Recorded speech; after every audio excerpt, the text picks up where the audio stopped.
Bonjour, le titre de cette vidéo est « Réussir la conduite de projets complexes ». Avant tout, accordons-nous sur le sens donné au mot « projet ». Un projet n'est pas une intention. En effet, il revêt un caractère concret avec une finalité réelle qui se doit d'être opérante. Un projet n'est pas non plus une recherche.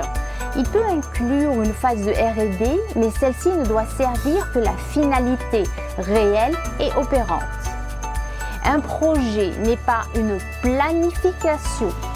Certes, il inclut un plan d'action avec des intervenants, des jalons et des échéances de temps.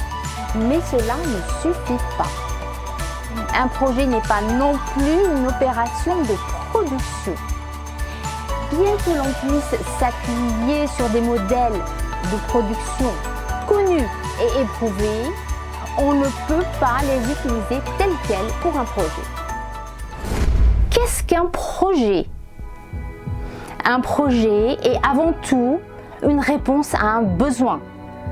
De ce fait, il implique une définition claire du produit ou du service à développer, un objectif de temps, c'est-à-dire une date de livraison, des actions à entreprendre, des ressources humaines capables de réaliser ces actions, un chef d'orchestre pour coordonner ces actions, un budget tenant compte de tout ce que je viens de citer.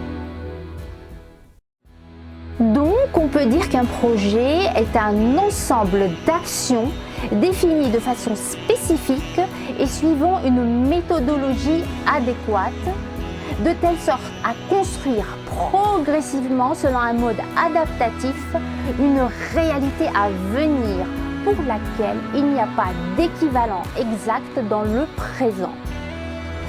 De nombreux défis sont à relever quand on lance un projet.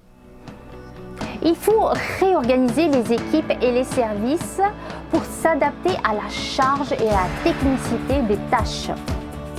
Il faut tenir compte de l'évolution des technologies en permettant des mises à niveau des savoir-faire via, entre autres, un système de veille et d'anticipation permanent.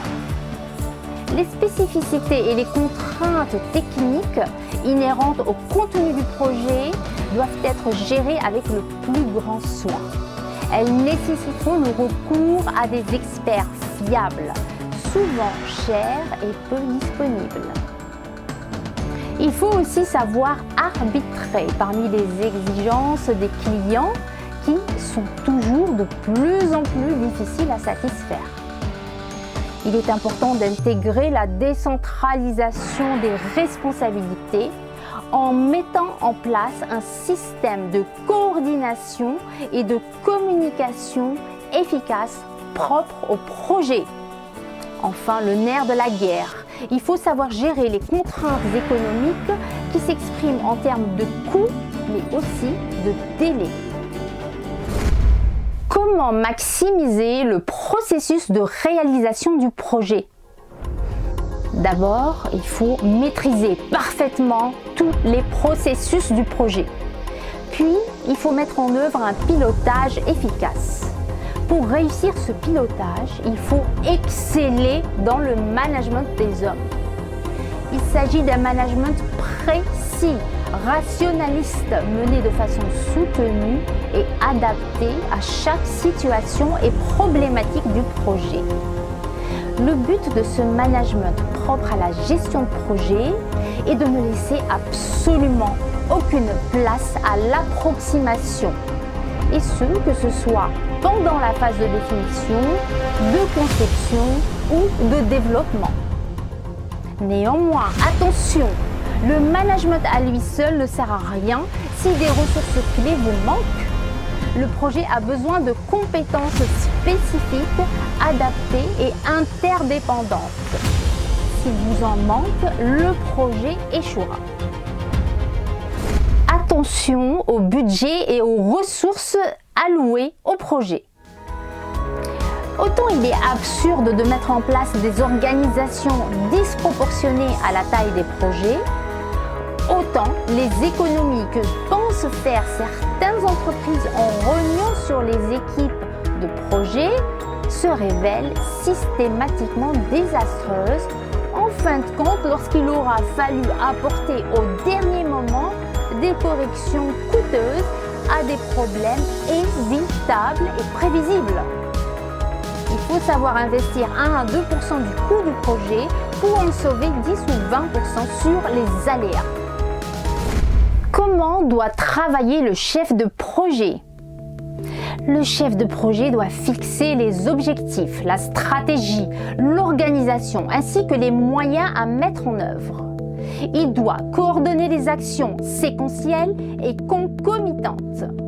Il doit maîtriser parfaitement le déroulement de l'ensemble des processus, c'est-à-dire être capable à tout instant, quel que soit le domaine, de modifier la stratégie et les moyens si un objectif venait à évoluer ou si le programme établi ne pouvait être respecté. Il se doit d'optimiser la répartition des ressources pour arriver à une solution opérationnelle au coût maîtrisé et qui s'inscrit de façon harmonieuse dans la vision globale du projet.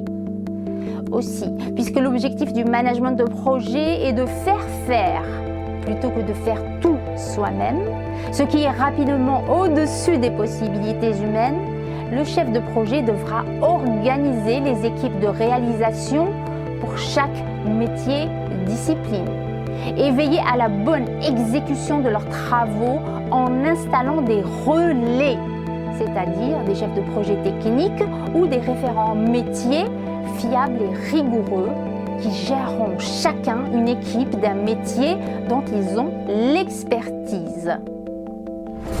Le management des risques des grands projets. Plus un projet est vaste et complexe, plus le nombre des intervenants augmente et plus la tâche de gestion de projet s'éloigne de la mise en œuvre technique pour se rapprocher de la gestion des relations humaines. Et là, l'approche du chef de projet va changer. En effet, il ne s'agira plus de mettre en application son savoir-faire de pilotage des actions, mais de disposer d'une intelligence dite de savoir-faire faire. Ce n'est pas une mince affaire, car il s'agira de savoir intégrer des acteurs de domaines de compétences différents, de façon à conjuguer les différentes tâches et à gérer efficacement les interfaces entre les divers intervenants.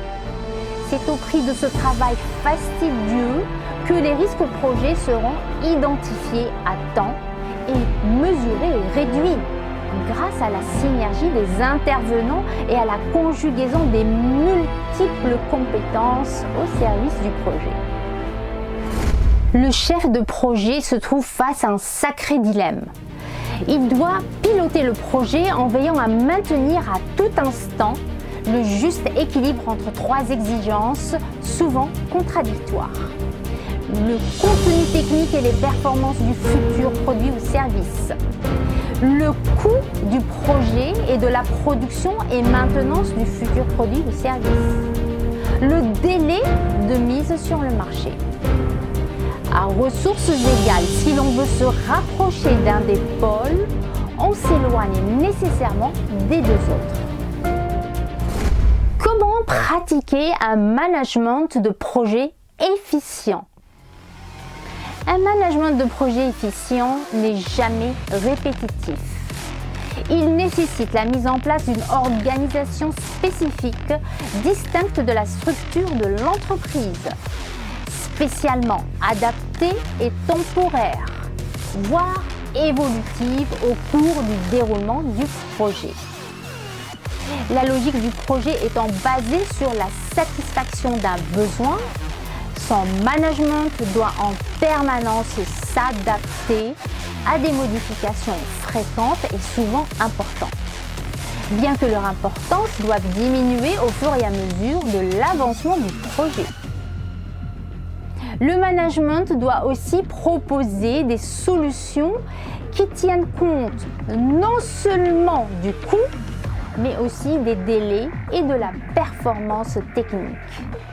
à la différence des systèmes de gestion généraux qui supposent ces deux derniers points, délai et performance résolus indépendamment et préalablement. Et enfin, il doit se tourner vers l'objectif final, donc être essentiellement prévisionnel. Qui arbitre et qui décide ? Un projet complexe nécessite des arbitrages intelligents qui ne peuvent être exercés que par une équipe pluridisciplinaire, conduite par un généraliste de haut niveau, ayant reçu de sa direction générale délégation d'autorité suffisante pour prendre les décisions. Les outils de gestion de projet sont autant d'aides à la décision et de moyens de communication. Ces outils précieux permettent aux protagonistes de parler le même langage et de focaliser leurs efforts de façon synergique. Les trois axes du management de projet. 1. La planification. Elle consiste à établir une référence pour contrôler le projet, tant en ce qui concerne son contenu que le processus à suivre pour le réaliser et les moyens à mettre en œuvre. 2. Le contrôle.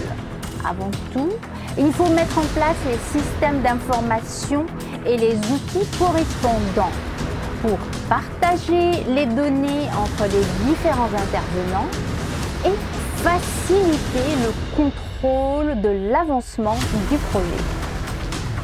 Le contrôle consiste à mesurer dans chaque métier et discipline la situation du projet à un moment donné. Comparer cette situation à la référence établie, prévoir sur la base de cette comparaison la situation à fin de projet. Ainsi, il faut définir les actions nécessaires pour ramener cette prévision en ligne avec les objectifs du projet. Ceci implique, dans les cas où il devient impossible à respecter les objectifs initiaux, de les modifier ou d'arrêter le projet. 3. Le management des hommes. Il s'agit de mettre l'ensemble des intervenants du projet dans les meilleures conditions possibles, de telle sorte que leurs contributions répondent parfaitement aux besoins du projet. Ce qui implique une définition claire des responsabilités et leur acceptation sans réserve par les intéressés. L'identification des zones conflictuelles afin de les éviter ou d'y remédier grâce à une gestion efficace des conflits latents.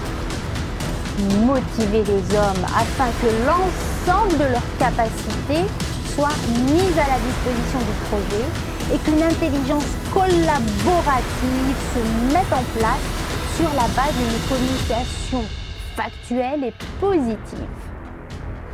En résumé, quel que soit le type de projet, de méthodologie ou d'organisation, la logique de la gestion de projet reste la même, à savoir, on définit toujours précisément l'objectif. On établit le chemin envisagé pour l'atteindre au point de vue du coût, du délai, des moyens humains. Puis on contrôle périodiquement l'avancement réel du projet. On en déduit l'avancement prévisionnel que l'on compare à l'objectif. À partir de cette comparaison, on prend les décisions les mieux adaptées à la situation. Correction, effort supplémentaire, voire abandon du projet si la dérive est intolérable et irréparable. En conclusion, un projet complexe de grande envergure, imbriqué et dépendant d'autres projets, peut être merveilleusement exécuté par des équipes pluridisciplinaires, menées parfaitement à son terme dans les limites des aléas prévus et participer ainsi à l'essor de l'entreprise et à l'épanouissement des salariés. C'est possible, ce n'est pas une utopie. Parce qu'il ne reproduit pas les modèles, mais crée des modèles nouveaux, le projet est l'outil privilégié du changement dont nous avons besoin. Aussi, quelle que soit la taille de l'entreprise, le type d'organisme ou d'institution, les décideurs doivent adopter la culture du projet, dans le but de capitaliser sur le présent et de construire méthodiquement un meilleur futur, en laissant aux impondérables une part aussi mince que possible.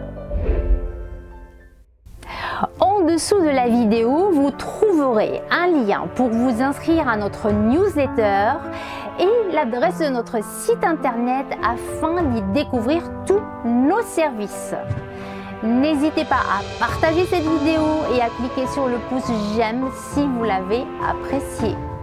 Pour ne pas rater les prochaines vidéos, abonnez-vous à notre chaîne en cliquant sur le bouton s'abonner, puis sur le symbole de la cloche.